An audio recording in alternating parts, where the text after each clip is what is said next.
This may very well be the strongest Warden build I have ever played. It is made for update 35, but I've already been using it on the live server to absolutely destroy some battlegrounds and no-CP environments. Just a quick note before we get into the build itself. As this is my first edited build video, I would encourage all of you to share your opinion about it in the comments and let me know what you think of the build. And if you want to see more PvP and solo builds in the future, then be sure to follow my YouTube channel. I've only recently started doing videos and I would appreciate it a lot. But with that out of the way, let's get straight into the build. Now, as always, if you want to go through this build yourself and check out all the stats, then be sure to check out the link in the video description where I linked the full build in the calculator for you, so you can just go ahead and save that if you want, so you have all the stats and the abilities and gear in one place. Starting with the Mundus stone, we are using the serpent for extra stamina recovery. We definitely need a lot of stamina recovery in PvP and especially in battlegrounds when you constantly have new enemies coming in, even if you have dealt with some already. And so we just need that stamina recovery to keep the dodge rolling going, and also for our main spammable ability as well as our execute. Now, next thing I'm gonna go over is the food and potions we are using here. Now, I'm personally using the Jewels of Misrule, which give us max health as well as both stamina and magicka recovery. We definitely need this recovery here. If you are rich, then you can obviously use the Smoked Bear Hunch instead, which is simply gonna give you more stats. But those things cost a ton, so I'm not using them. They're just too expensive for me. But if you're rich, go ahead and use the Smoked Bear Hunch. For the potion, we are just using the Essence of Health with the Tri-Stats, so this gives us health, magicka and stamina instantly when we use it, as well as all three recovery buffs, increasing our health, stamina and magicka recovery after we have used it. For our stats, fully buffed and on the PTS, we are gonna be reaching over 33k health, around 16k magicka, 24k stamina. Our health recovery will be impacted because we are a vampire on this build, simply for the Undeath passive, which is giving us up to 30% damage mitigation when we go low health.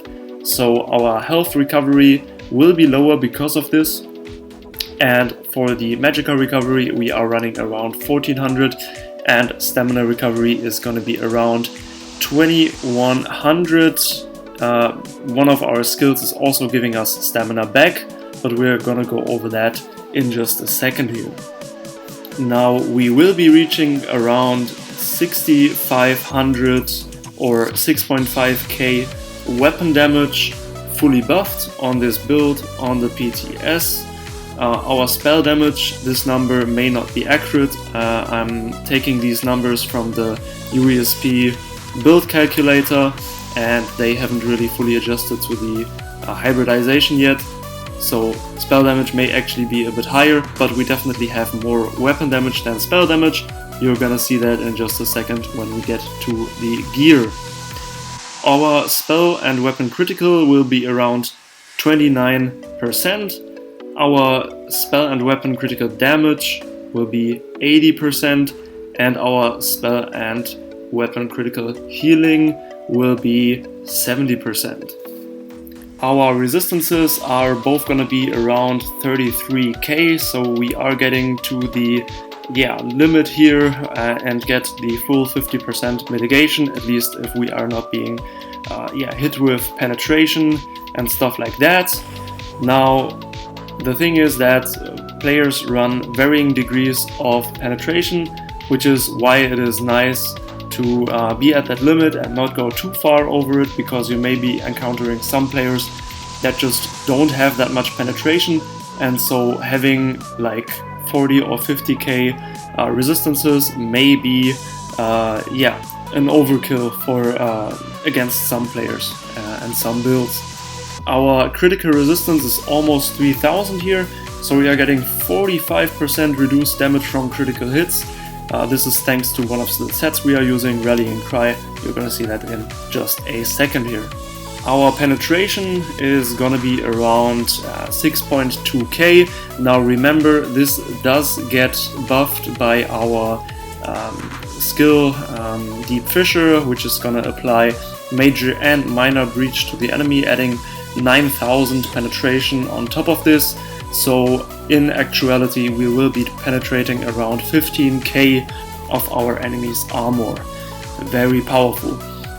This is the same thing as with the armor. You never know against what kind of opponent you are up, so you don't really want to have much more than 15k penetration, because people may not be running that much more armor.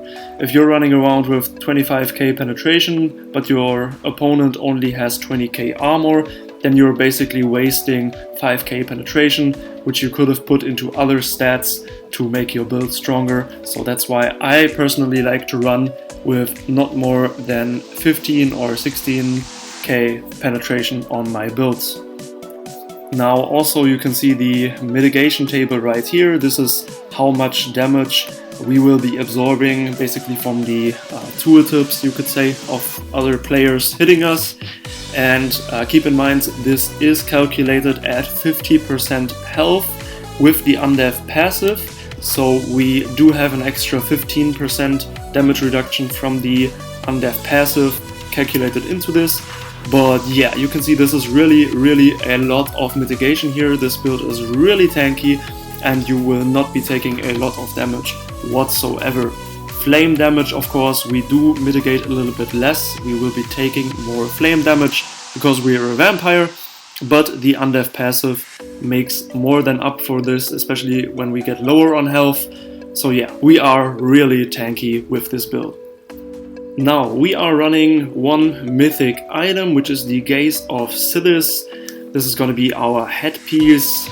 It is heavy, and we run this as all of our armor with the Prismatic Defense enchantment, also called multi-effect enchantment. So we get max magicka, max health and max stamina on all of our armor.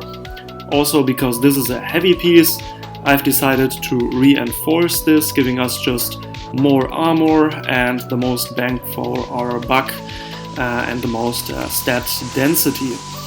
Gaze of Sithis itself as a mythic item is giving us a lot of stat density as well. It adds over 3k maximum health, 1k health recovery and 4k armor to our build. Now it does reduce our block mitigation to 0, but as you will see with the other pieces, we are running a lot of well fitted, which will make us able to dodge roll a lot, so we don't have to rely on blocking to mitigate incoming damage. We will only be blocking to prevent stuns and that sort of thing. Now going on through our armor, we have one piece Magma Incarnate. We are just using this for some more recovery. The stat density here is really good. You usually would only get 129 recovery of one of the both stats, but this actually gives you both. So the stat density here is really high. We are using this in medium because we are running 5 medium pieces, 1 heavy, 1 light. So yeah, Magma Incarnate here in medium. And as I said, this is well fitted, as will be the rest of our armor. Our first 5-piece set, which we are wearing on the body to have it active on both bars, is the Trial by Fire set. Now all of these pieces are medium except for the sash, which is light, because that's where we lose the least amount of armor if we wear a light piece. So we are wearing the light piece on the sash, and the rest of the Trial by Fire set here we want to wear in medium. Now all of these pieces are well fitted, and they all come again in the multi-effect or prismatic defense enchantment for most max stats and stat density.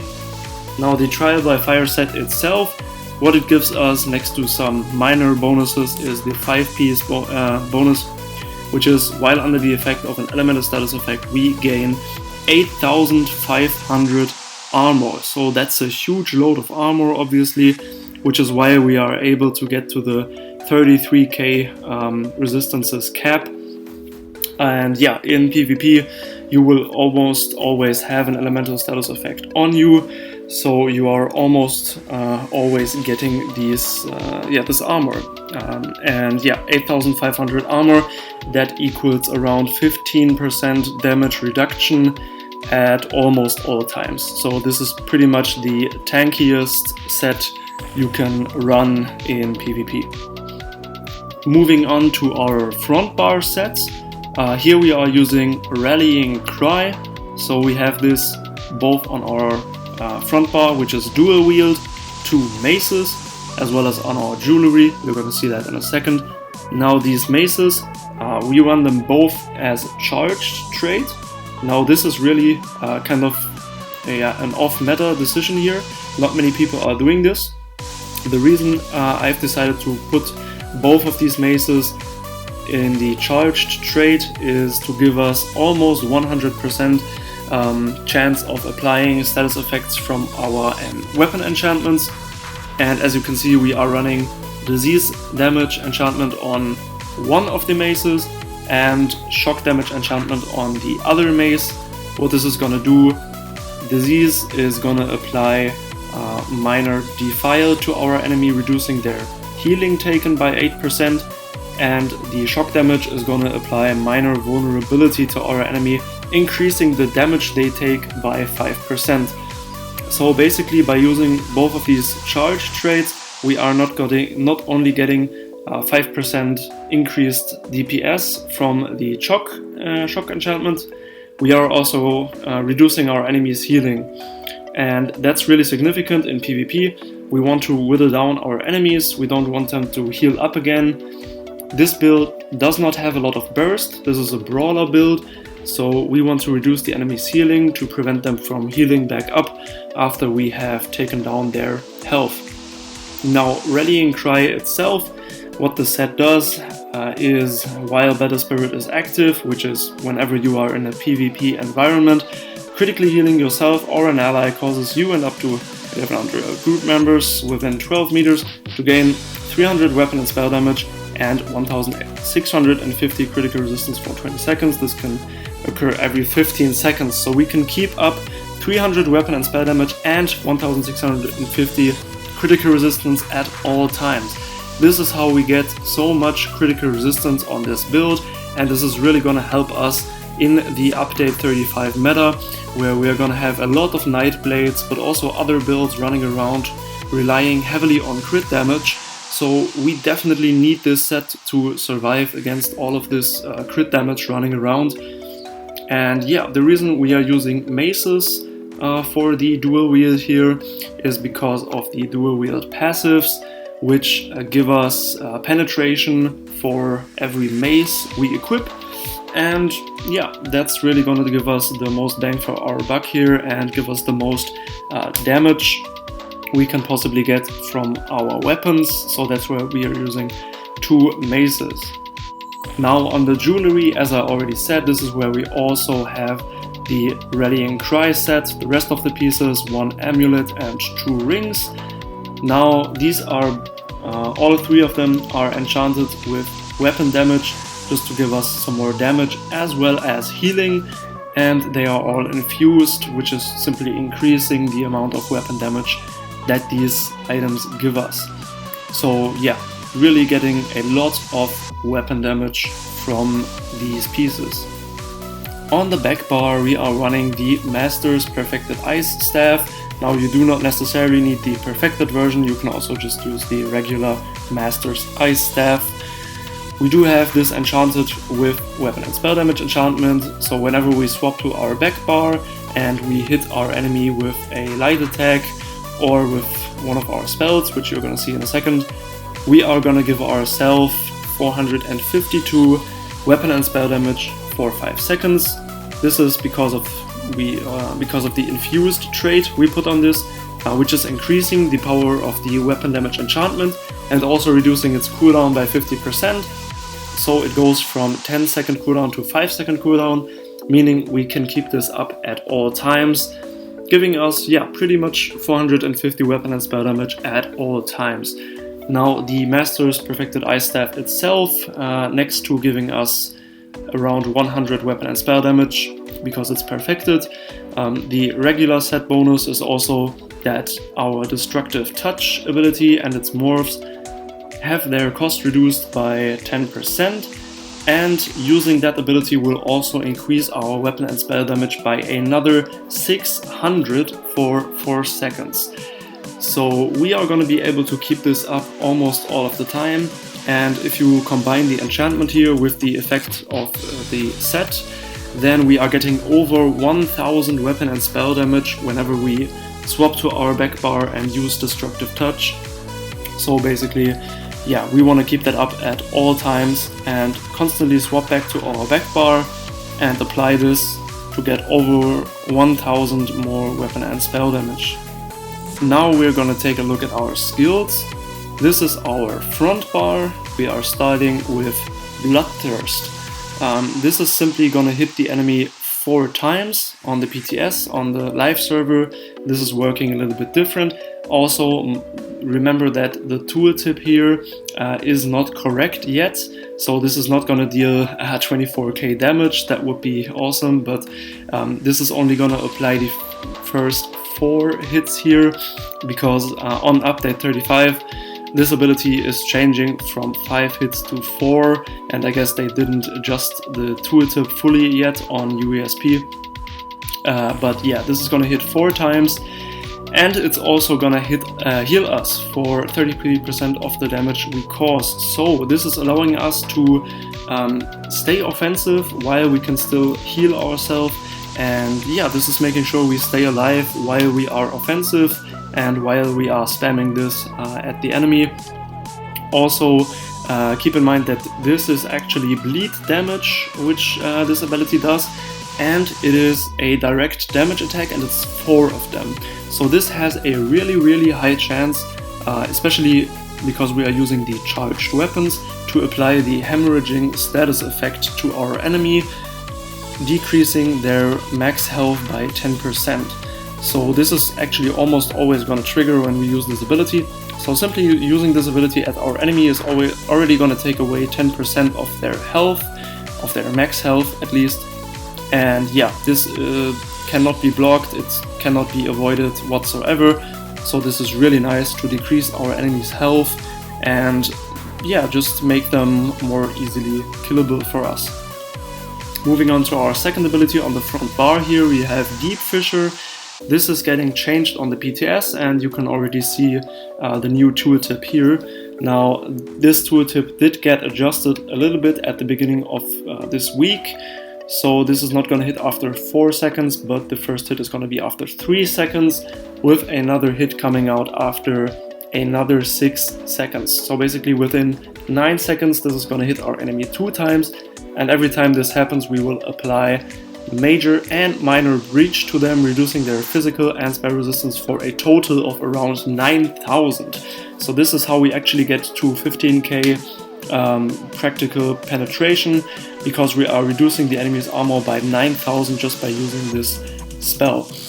So as this ability gets changed on the PTS to hit 2 times, as you can already see, this is going to allow us to have to recast it much less than we have on the current live server, where it only hits once. So really nice buff to our ability here, and we just want to keep this up at all times to reduce the enemy's armor and increase the damage we deal to them. Now our next ability here, third ability on our front bar, is going to be Actic Blast.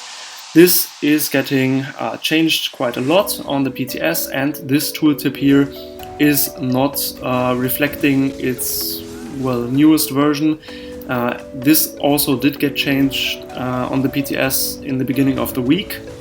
So basically what this is going to do, it's going to do the heal instantly, just as it says. So this is going to be our spammable heal ability. But the second part of the ability is going to change. So this is going to deal frost damage to enemies around us for 20 seconds actually after casting it. And also this will instantly stun enemies around us when we cast it. So this is going to be an AoE stun ability, which is instantly going to stun enemies. And it's also going to do a little bit of frost damage, but we mainly want this for the spammable healing as well as the stun. Moving on to the fourth ability on our front bar here, which is Bird of Prey. Now this ability also got buffed on the PTS and will be a lot stronger on update 35 than it is currently. Now this is going to give us a major expedition, increasing our movement speed by 30% for 6 seconds if we activate it. What's new and what changed on the PTS and will change on update 35 is that we also gain immunity to snares and immobilizations for 4 seconds after casting this, making us not only faster but also harder to, well, slow down or snare. So basically, yeah, this is going to be a really great movement and mobility skill.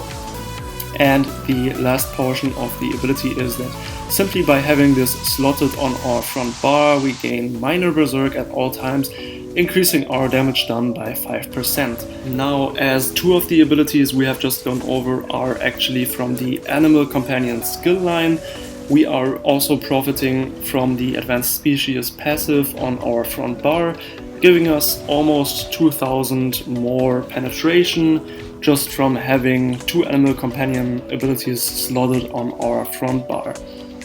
Now the fifth ability on our front bar is going to be Whirling Blades from the Dual Wield skill line. This is a really nice execute ability, dealing damage around us, and it deals up to 100% more damage to enemies with less than 50% health. Now, why this is so great? Number one, this is an AoE ability, meaning it can not only hit multiple enemies, but also people can't avoid this by dodge rolling. So if you hit someone with this while they are dodge rolling, they will not avoid the damage from this. So you can, yeah, execute people with this really nicely and they can't avoid it by dodge rolling. Also, because this is a dual wield ability, we are additionally profiting from the Slaughter passive, which increases the damage of this ability by 20% against enemies under 25% health. So if they get that low, it's actually dealing even more damage. And yeah, this just absolutely wrecking people at low health, as you can see on the footage in the background as well, where I execute a lot of people using this ability. Now our ultimate ability on the front bar is going to be Dawnbreaker of Smiting. This not only deals a lot of damage to people in front of us, but it also applies a pretty strong damage over time effect to them for 6 seconds after they have been hit. And also this will stun our enemies for 2 seconds if they are not immune to CC at the moment. So yeah, just really great ability to either execute people or put a lot of pressure on a group of enemies. And yeah, you can see me use this constantly in the background footage as well. Now also, just because we have Dawnbreaker slotted on our front bar here, this is also gonna let us profit from the Slayer passive from the dual wield, from the fighter skill line, increasing our weapon and spell damage by 3% all of the time while we are on our front bar. So yeah, really nice skill overall, also increasing our healing and damage passively.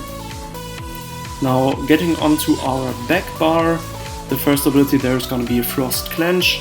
Now this ability in itself deals a little bit of frost damage to our enemy.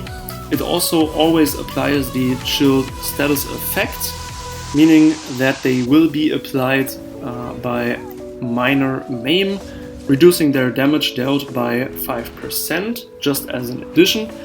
It will also taunt enemies, but that's not going to be relevant in PvP. It also immobilizes our enemy, which is great for catching people who want to run away from you.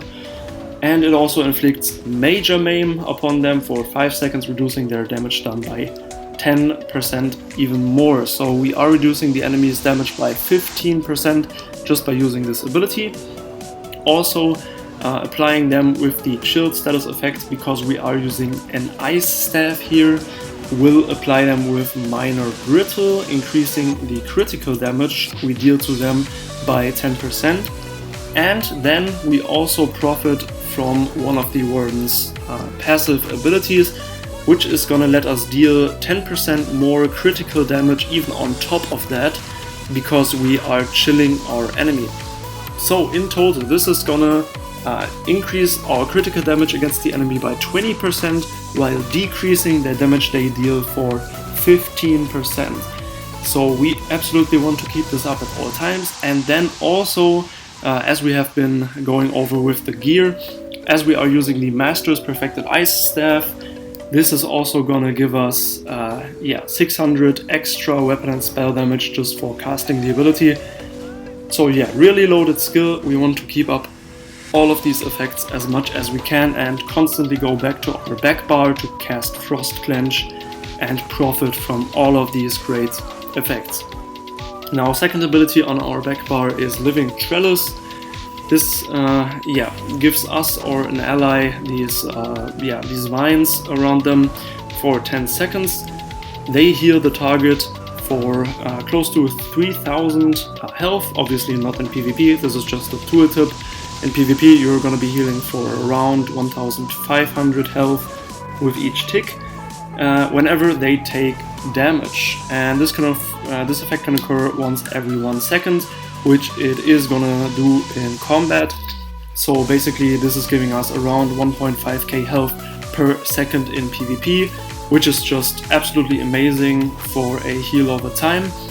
Also, when this effect ends, we will heal the target for an additional 7k health, which will equal around 3.5k health in PvP. So yeah, really a lot of healing coming from this ability. It's kind of annoying that we have to reapply this every 10 seconds, but the healing over time is definitely worth it. Now our third ability on the back bar, this is one of the abilities which get changed quite a lot on update 35, is Resolving Vigor. This not only heals us for a lot over 5 seconds, but in update 35 this is also additionally gonna apply major resolve, giving us around 6000 physical and spell resistance for 20 seconds. So this is not only our heal, our short-term heal over time, but this is also our armor buff at the same time, allowing us to free up bar space and use other abilities instead of our usual armor skills. So yeah, really great skill. I really like the change they have done to this. They have reduced the healing a little bit on update 35 for this skill, but giving us major resolve in addition to the healing is just really great and makes this ability absolutely perfect for Warden, as I think.